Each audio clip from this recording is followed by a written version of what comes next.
Hello everyone, welcome back to my channel. जैसे कि हम लोग ने एपिसोड नंबर 1 कवर कर लिया है, जिसमें मैंने लॉ ऑफ डीएमयू पढ़ा दिया था। आज हम लोग एपिसोड नंबर 2 कर रहे हैं, जिसमें हम लोग लॉ ऑफ डिमांड पढ़ने वाले हैं।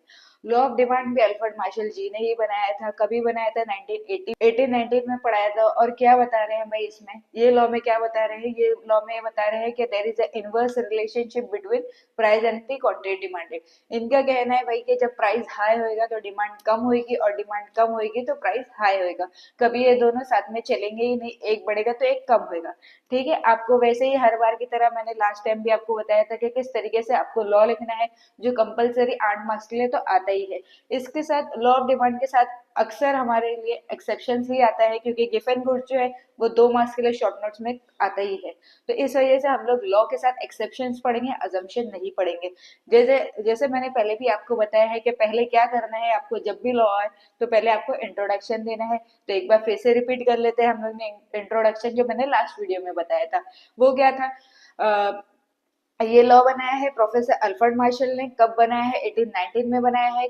कौन सी बुक में बनाया है? प्रिंसिपल ऑफ इकोनॉमिक में बनाया है। क्या बता रहे हैं भाई? Inverse relationship between price and quantity demanded, यही बता रहे हैं ना। उसके बाद आपको स्टेटमेंट देखना है। जैसे अल्फ्रेड मार्शल ने क्या बोला है?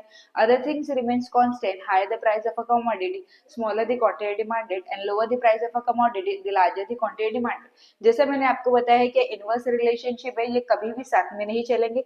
एक बढ़ेगा तो एक कम जरूर होगा। और अभी यही सिंपल वर्ड्स में नीचे क्या दिया गया है, ये भी हम लोग देख लेते हैं।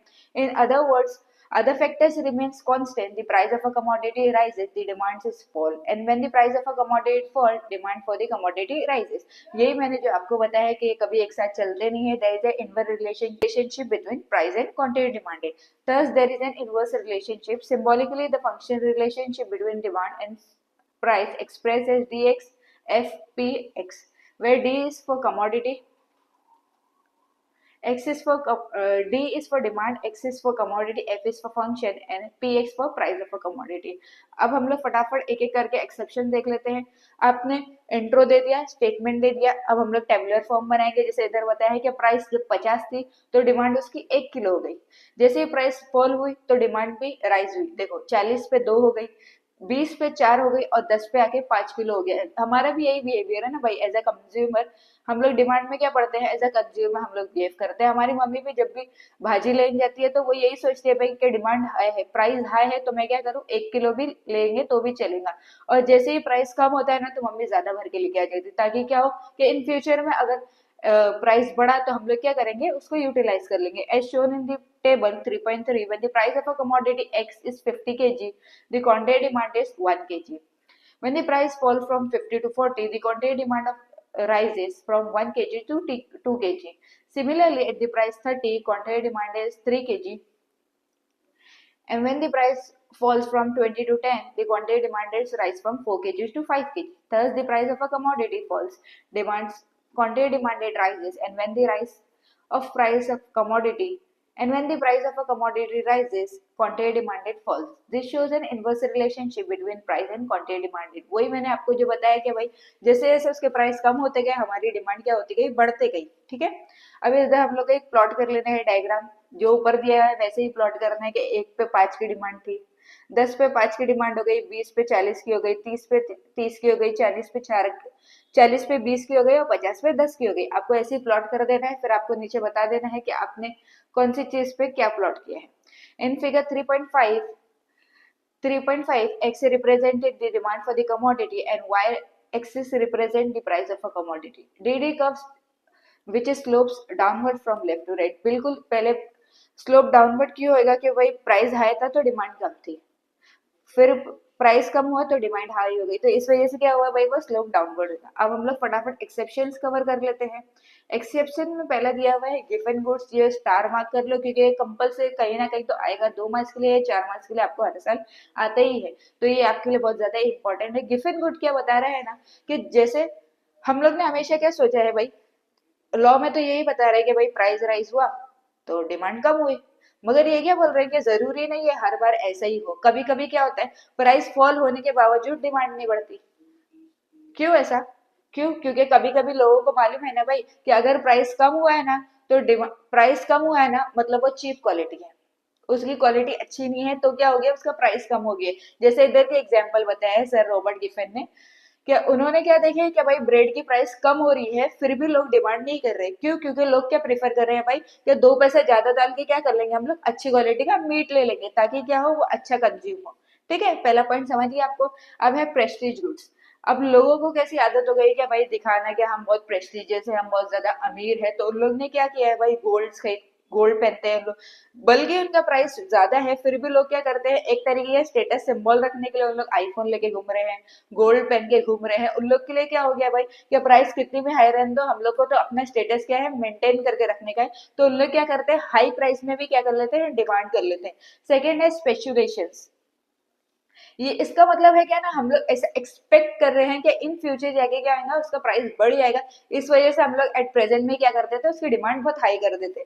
जैसे इधर देखो क्या दिया है, the law of demand does not hold it true when the people expect the price to be rise still further. In case although the price have risen today, consumer will demand more in the anticipation of further rises in price. For example, price of oil sugar tends to be rise for Diwali, so the people go on purchasing more at the higher price as they anticipate that the price may rise during the Diwali. As I said before, कि जैसे ही उन लोग ने क्या सोच लिया है भाई कि अब क्या हो रहा है ना भाई, फेस्टिवल आने वाला है तो क्या है, तेल ज्यादा महंगा हो जाएगा, शुगर ज्यादा महंगी हो जाएगी, तो हम लोग क्या करें, अभी भी प्राइस ज्यादा होने के चक्कर में क्या और ज्यादा हो जाएगा, तो हम लोग क्या करते हैं भाई, एट प्रेजेंट में ही हम लोग ज्यादा से ज्यादा खरीद लेते हैं ताकि क्या हो, हम लोग बाद में यूज कर सकें।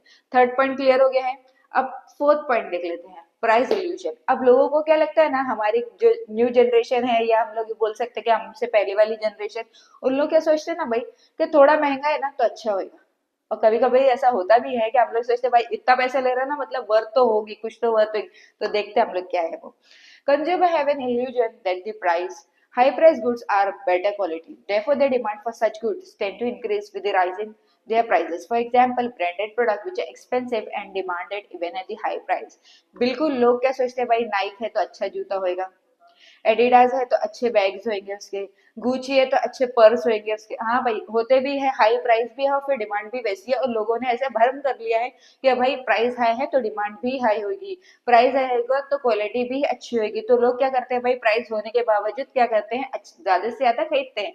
Sometimes due to the ignorance, people buy more of the commodity at the higher prices. This may happen when the consumer is ignorant about the price of a commodity at the other places. अब इसमें पांचवें point पे आ गए थे हम लोग, क्या ignorance. Ignorance का क्या मतलब होता है, क्या मतलब, जानबूझ के किसी चीज को ले लेना या इग्नोर कर देना। हम लोग क्या, एक एग्जांपल मैं आपको बताती हूँ, उससे क्लियर हो जाएगा आपको। अब क्या हुआ है ना, चिंटू है, चिंटू के फादर है। अब चिंटू को चाहिए जीन्स की पैंट। चिंटू क्या गया अपनी मम्मी के साथ, क्योंकि वो जाता था तो उसको मालूम है मम्मी एक जगह से तो लेगी नहीं, तो उसको मालूम है कि भाई अलग अलग दुकान पे क्या है, अलग अलग उसका प्राइस है। जैसे जैसे मम्मी बार्गेनिंग करेगी वो उस हिसाब से क्या करेगा, आपको प्राइस में कम ज्यादा करेगा। मगर इस वक्त क्या हुआ ना, चिंटू अपने मम्मी के बदले अपने डैडी के साथ चला गया। तो डैडी ने क्या बोले भाई, कह रहे एक दुकान पे जैसे चढ़े ना, डैडी का क्या है भाई, ईगो है कि डैडी एक दुकान पे से चढ़े तो वहां से तो कुछ लेके ही आएंगे। तो डैडी ने क्या करे, instead of going in other shops, daddy ने बोले भाई जो मिल रहा है ना ले लो। भले से वहां पे ज्यादा प्राइस था, मगर डैडी ने क्या करे, दूसरी दुकान पे जाने से अच्छा ना, डैडी ने क्या बोले भाई यहीं से लो और यहीं से खत्म करो। तो यही इग्नोरेंस वाला पॉइंट है कि भाई हाई प्राइस होने के बावजूद लोग क्या करते हैं, ले लेते हैं। क्यों? क्योंकि उन लोग दूसरी शॉप्स पे नहीं जाके देखते हैं कि भाई हैबिचुअल गुड्स। लोग ये आदत में हो गई है भाई कुछ चीजें खाना, तो वो कितनी भी महंगी हो जाए फिर भी वो कंज्यूम करेंगे। जैसे जड़ी बूटी, अल्कोहल, और भी लोगों की आदत में ऐसी चीजें हो गई हैं जो क्या है, कितनी भी महंगी हो जाए मगर फिर भी क्या करेंगे, उन लोग खरीदेंगे। देखते हैं, देखिए एग्जाम्पल दिया हुआ है। Consumption such goods like tea purchases required quantity at a higher prices. बिल्कुल जैसे हमारी आदत क्या है, चाय पीने की आदत है, दिन में 5-6 चाय तो कंपलसरी चाहिए है।